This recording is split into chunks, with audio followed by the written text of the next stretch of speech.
সাক্ষী বা সমনের ঝামেলা শেষ, এক মামলাতেই ফিরে পাবেন জমি। বাংলাদেশের জমি সংক্রান্ত বিচার ব্যবস্থায় এসেছে যুগান্তকারী পরিবর্তন। রাষ্ট্রপতির নির্দেশে নতুন অধ্যাদেশ জারির ফলে জমির মালিকানা, বেদখল ও জবরদখল সংক্রান্ত দীর্ঘদিনের সমস্যা দ্রুত ও সহজে সমাধানযোগ্য হয়ে উঠেছে। নতুন আইনের আওতায় বেদখল জমির মালিকেরা আদালতের মাধ্যমেই দ্রুত জমি ফেরত পাবেন। এর জন্য আর দীর্ঘ মামলা, সাক্ষী হাজিরা বা সমনের ঝামেলায় পড়তে হবে না। বিচার প্রক্রিয়া হবে স্বচ্ছ, ডিজিটাল ও দ্রুতগতি।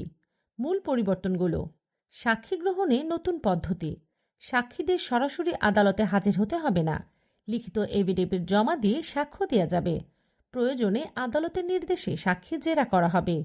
ডিজিটাল সমন, সমন মোবাইল, এসএমএস, ইমেইল বা হোয়াটসঅ্যাপের মাধ্যমে পাঠানো যাবে এবং গ্রহণ নিশ্চিত হবে। মামলার সময় কমানো, মামলার শুনানি দ্রুত সম্পন্ন হবে। 2 থেকে 4 বার টাইম পিটিশনের সুযোগ থাকলেও রায় দ্রুত দেয়া হবে।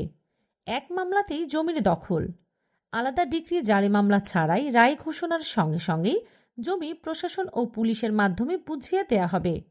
ভুল দলিলের শাস্তি, জাল দলিল বা প্রমাণ আদালতে জমা দিলে কঠোর আইনানুগ ব্যবস্থা নেওয়া হবে। আইনি পরামর্শ বা তথ্য জানতে আমাদের ফলো করুন।